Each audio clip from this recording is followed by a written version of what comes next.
रात के 12:30 बज रहे थे।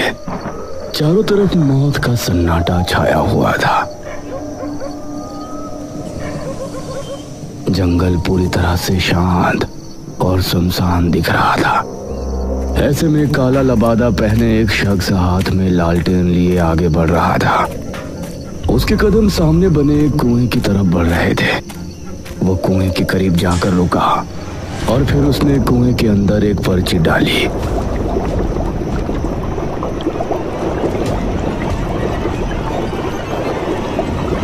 उसने जलता हुआ लालटेन भी कुएं में फेंक दिया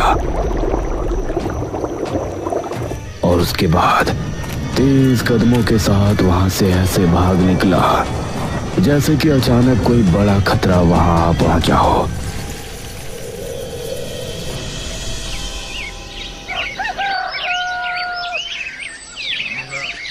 अगली शाम इसी गांव में रहने वाली एक औरत कल्याणी अपने आंगन में बैठी हुई थी। उसकी बहू आंगन में झाड़ू लगा रही थी। अरे ओ सुस्त मुर्गी, कब तक तू उसी कोने में लगी रहेगी? अब आगे बढ़कर यहाँ की भी झाड़ू लगा दे। यह सुनकर घूंघट वाली बहू चारपाई के पास आई और वहां से झाड़ू लगाने लगी और उसकी सास कल्याणी उसे देखकर मुस्कुराने लगी। उसके बाद एक के बाद एक काम वो बहू को बताती जा रही थी और बहू भी बेचारी काम करती जा रही थी। कल्याणी इसी तरह से अपनी बहू पर अत्याचार करती थी और बहू बेचारी अपने घर को बसाने के लिए उसकी हर एक बात माना करती। रात के समय कल्याणी अपने कमरे में सो रही थी। तभी उसके चेहरे पर पानी की धारा छपाक से पड़ी। अरे कौन है? इतनी रात में इतना गंदा मजाक।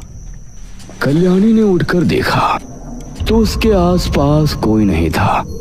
उसने देखा कि आंगन में घर के बाहर से पानी बहता आ रहा है। अरे पानी कहाँ से बहता हुआ आ रहा है? ऐसे तो पूरे बरामदे में कीचड़ हो जाएगी। पानी कहाँ से आ रहा है ये देखने के लिए वो घर से निकली और पानी की लहर जिस तरफ से आ रही थी उसके साथ साथ आगे बढ़ गई। उसने कुछ कदम चलने पर ही देख लिया कि पानी की लहर जंगल की तरफ से आ रही है। तो ना जाने क्यों वो डर गई। हे भगवान! ना जाने उसे किस बात का डर हुआ। वो भागने के लिए घर की तरफ मुड़ी, लेकिन तभी किसी अदृश्य शक्ति ने उसका पैर खींचा। कोई मुझे बचाओ! कल्याणी कुएं पर पहुंची और पूरी तरह से कुएं के अंदर समा गई। उसकी चीख जंगल में गूंजी और चारों तरफ सन्नाटा छा गया। मेरा नाम रोहन है। मैं मेरे परिवार के साथ चांदीपुर गांव में रहता था। हमारा गांव बहुत ही सुंदर था।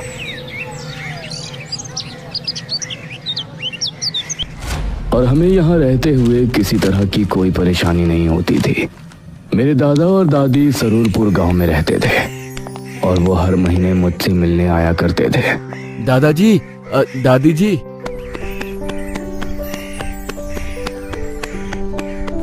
उनको देखते ही मैं उनसे जाकर लिपट गया। अरे हमारा रोहन, कैसे हो बेटा? मैं तो अच्छा हूँ दादा दादी, आप दोनों कैसे हो? जीता रहे बेटा, हम भी ठीक हैं।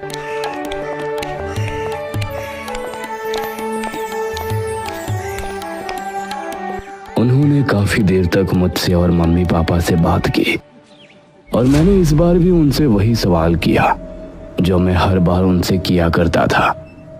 दादाजी, मैं आपसे हर बार आपके गांव चलने की बात करता हूँ, लेकिन आप मुझे लेकर नहीं जाते हैं। लेकिन आज आपका कोई बहाना नहीं चलेगा। ये सुनकर दादा और दादी दोनों के चेहरे पर गंभीरता के भाव नजर आए और दादा बोले, ठीक है रोहन बेटा, इस बार तो नहीं, लेकिन अगली बार जब हम तुमसे मिलने आएंगे तो तुमको अपने गांव लेकर चलेंगे। दादाजी, अब फिर से? अरे रोहन बेटा, परेशान मत हो। अगर दादाजी आपको लेने नहीं आए तो मैं और तुम्हारे पापा हम तुमको दादाजी के गांव लेकर चलेंगे।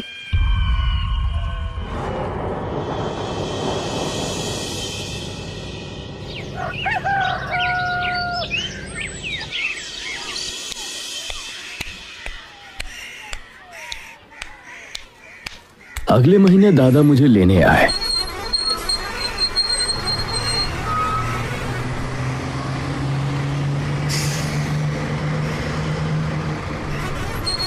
और मैं उनके साथ उनके गांव सरूरपुर आ गया। उनका गांव भी बहुत सुंदर था। पूरे दिन उन्होंने मुझे घुमाया फिराया।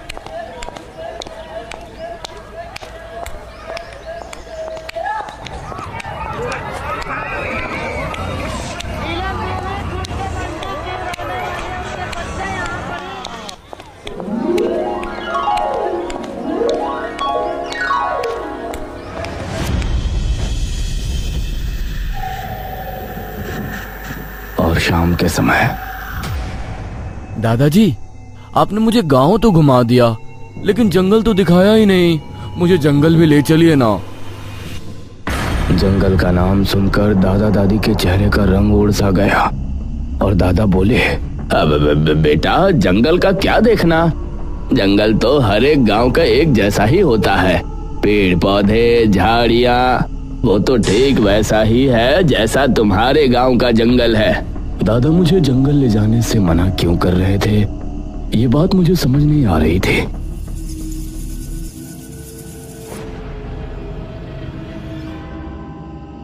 रात होने पर हम सभी आंगन में खाट बिछाए सो रहे थे।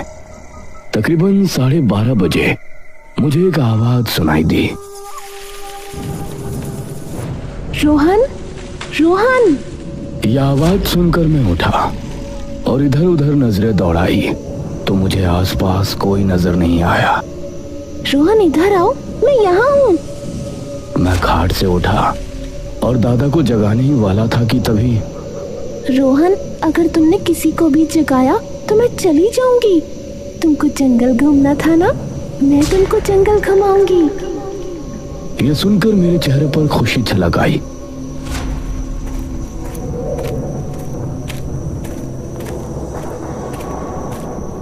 रोहन, तुम मेरी आवाज का पीछा करते हुए यहाँ तक आ सकते हो। मैं जंगल की तरफ हूँ। मैं उस आवाज का पीछा करता हुआ जंगल की तरफ रवाना हो गया, लेकिन मैं जितना आगे बढ़ता वो आवाज भी दूर होती जा रही थी। आओ रोहन, तुम मेरे बहुत करीब हो। मैं जंगल के बेहद करीब था। तभी किसी ने मेरे कंधे पर पीछे से हाथ रखा। रोहन, यहाँ क्या कर रहे हो? दादाजी, वो मैं। चलो घर चलो, इतनी रात में यहाँ घूम रहे हो, तुमको डर नहीं लगता? दादाजी फिर से मुझे घर ले गए।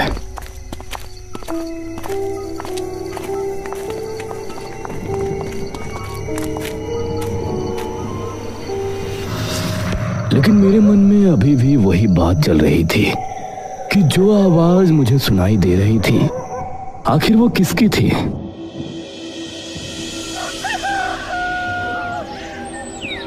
अगले दिन शाम होने पर मैंने एक चाल चली। दादाजी, मैं खेलने के लिए गांव के मैदान में जा रहा हूँ। अरे बेटा, थोड़ी देर रुको, मैं भी तुम्हारे साथ चलता हूँ।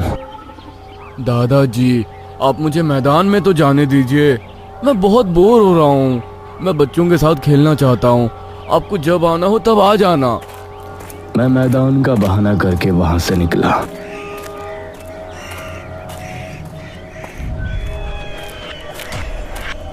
शाम ढलने लगी थी और अब मध्यम अंधेरा शुरू हो गया था। मेरे कदम अपने आप ही जंगल की तरफ बढ़ रहे थे। तभी मेरे सामने एक आदमी आकर रुका। अरे, तुम तो मोहन के पोते हो ना? जी काका, आप कौन? मैं तुम्हारे दादा का दोस्त हूँ। तुम यहाँ क्या कर रहे हो? काका जी, मुझे जंगल में घूमने का मन था। आप मुझे जंगल घुमा लाइए ना। जंगल में घूमना तुम्हारे लिए ठीक नहीं है। वहाँ एक कुआं है। कुआं है? लेकिन कुआं तो हमारे गांव में भी है। उससे खतरे की क्या बात है? हमारे गांव का कुआं कोई आम कुआं नहीं है। उसके पास तो मुझ जैसे बूढ़े और गांव के जवान भी जाने की हिम्मत नहीं करते। लेकिन ऐसा क्यों काका? वो सब तुम मत सोचो बेटा, बस इतना समझ लो और जंगल में जाने का विचार छोड़ दो। और ठीक है काका। चलो मैं तुमको घर छोड़ देता हूँ।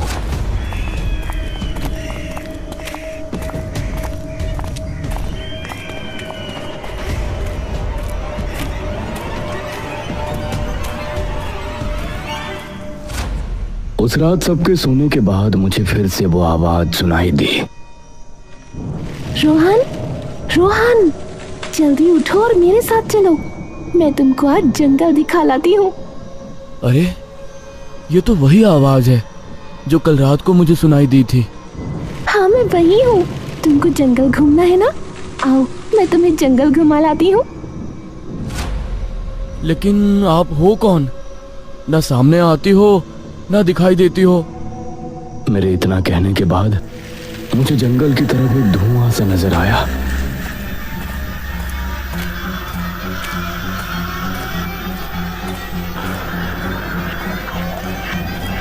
कुछ कदम बढ़ाने के बाद मुझे धुएं के अंदर एक धुंधला अक्स नजर आ रहा था, जिससे समझ आ रहा था कि वो कोई औरत है जिसने काली साड़ी पहनी हुई है। रोहन, तुमको पहले भी समझाया गया है ना कि जंगल की तरफ जाना ठीक नहीं है। एक बार फिर से दादाजी को सामने देखकर मैं डर गया। दादाजी मैं तो बस कुछ नहीं, चलो अभी के अभी घर चलो। दादाजी फिर से मुझे घर ले आए।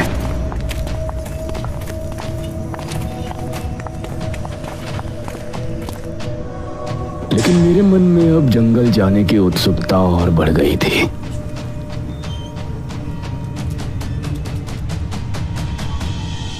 दादाजी के घर के पास ही एक वैद्य जी रहते थे। सुबह सुबह एक गुहार से हम सभी की आंखें खुल गई। वैद्य जी मेरे पति को बचा लीजिए, वरना मैं भी मर जाऊंगी।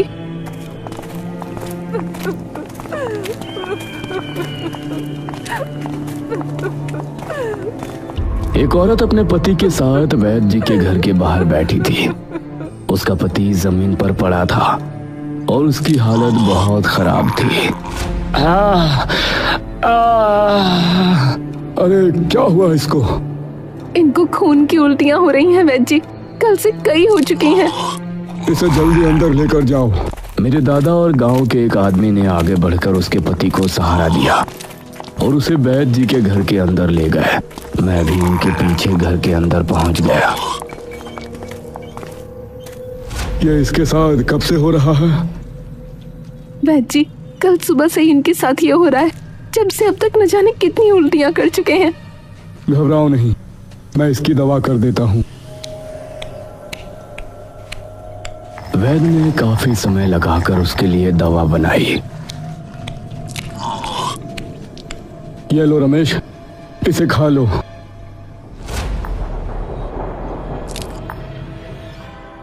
दवा खाने के बाद कुछ देर बाद ही रमेश अपने पैरों पर आ गया और उसकी चीख पुकारें खत्म हो गईं। शुक्रिया वैद्य जी। इसे मिर्ची वाला कोई भी खाना मत देना। इसको सिर्फ और सिर्फ खिचड़ी खिलानी है और ये पुड़िया दिन में 4 बार इसको जरूर देना। जी वैद्य जी। चंद्रावती अपने पति रमेश को लेकर अपने घर चली गई।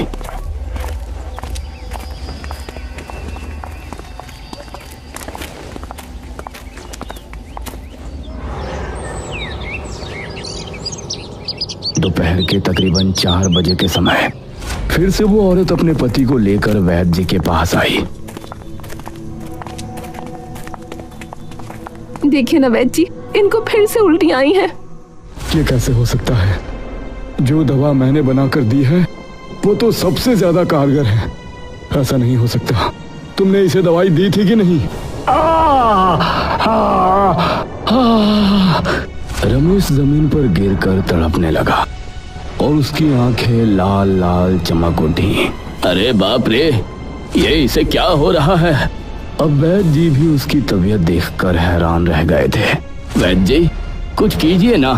माफ करना, मुझे कुछ समझ में नहीं आ रहा कि इसे कौन सी मर्ज है। इसे अब कोई नहीं बचा सकता। वैद्य जी की बात सुनकर उसकी पत्नी क्रोधित हो गई।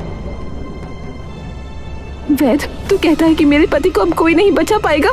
तो देखना, मेरे रमेश जिंदा रहेंगे और मैं इनको बचा कर ही रहूंगी।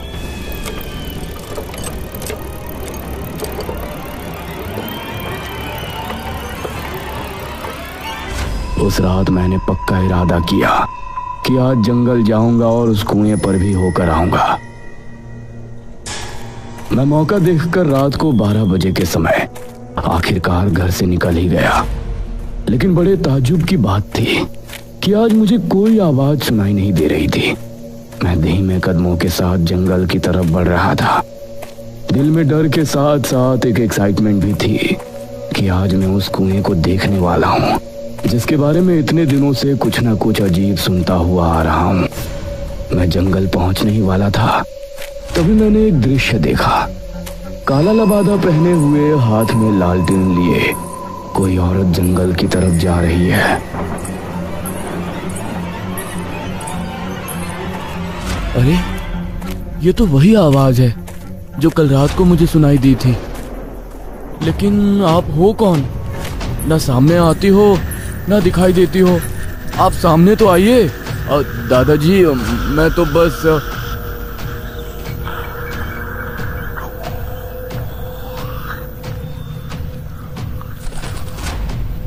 वो उस कुएं के पास जाकर रुक गई।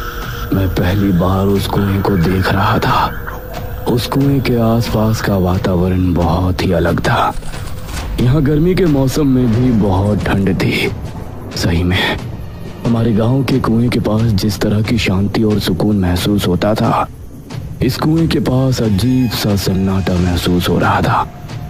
उस औरत ने कुएं की पटरी पर लालटेन रखा और उसके बाद अपने दूसरे हाथ में पकड़ा एक चश्मा, जो कि नजर का चश्मा लग रहा था। उस चश्मे को उसने कुएं में फेंक दिया। बाद उसने लालटेन भी कुएं में फेंक दिया और फिर तेज रफ्तार के साथ वहां से भाग निकली। उसको भागता हुआ देखकर अब मुझे भी कुछ समझ में नहीं आया। मेरे भी दिल में अजीब सा डर बैठ गया था और अब मैं भी घर की तरफ भाग रहा था। कुछ ही देर में मैं घर पहुंचा। मेरी सांसें बुरी तरह से फूली हुई थी। कुछ भी समझ में नहीं आ रहा था। तभी दादाजी खांसने लगे।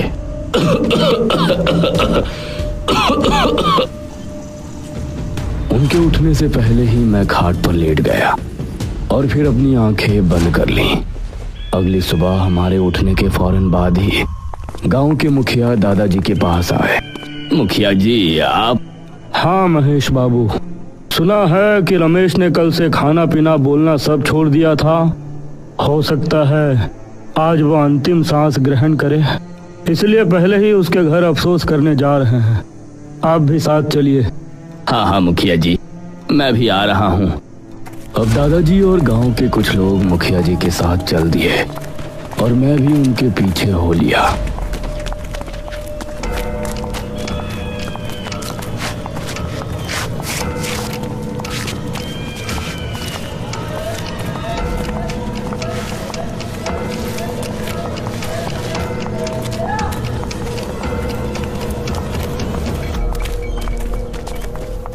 सभी रमेश के घर पहुंचे तो उन्होंने पाया कि रमेश अपनी पत्नी के साथ आंगन में बैठा हुआ है और एकदम सही सलामत नजर आ रहा है। अरे रमेश, तुम? जी मुखिया जी, आइए बैठिए। तुम ठीक कैसे हुए? ये सब तो भगवान। बस चुप रहिए। चंद्रावती ने उसकी बात बीच में ही काटते हुए कहा। मैंने कहा था ना कि मेरे रमेश को कुछ नहीं होगा। नतीजा आप देख सकते हैं। यह सुनकर वैद्य जी हैरान रह गए। नहीं, यह नहीं हो सकता। लगातार इतनी खून की उल्टियां करने के बाद कोई भी इंसान कभी नहीं बच सकता। यह असंभव है। तो क्या कहना चाहते हैं आप? यहाँ मेरे पति की आत्मा बैठी है। सरपंच जी, गांव के एक आदमी ने उंगली से रमेश के घर की चौखट की तरफ इशारा किया तो सबने देखा कि उसकी चौखट पर एक मटकी लटकी हुई है। ये क्या? उस मटकी को देखकर मुखिया और मेरे दादाजी समेत सभी गांव के लोग हैरान रह गए। ये तुमने बिल्कुल भी ठीक नहीं किया चंद्रावती, बिल्कुल भी ठीक नहीं किया। मेरे पति के बचने पर मुझे धन्यवाद देने की जगह आप लोग ये कह रहे हैं कि मैंने ठीक नहीं किया। चंद्रावती की बात से मैं भी सहमत था। भला उस औरत के पति के जिंदा बचने की खबर से सभी गांव वाले हैरान क्यों थे? मुखिया ने सबसे ना जाने क्या कहा। उस दिन से शाम होते ही गांव पूरी तरह से खाली हो जाता। सभी ने शाम में घर से निकलना भी बंद कर दिया और गांव के कुछ लोग हाथ में हल्दी की गांठें लिए हुए गांव की गलियों में घूमते और कोई बाहर दिख जाता तो उसे उसके घर छोड़कर आते।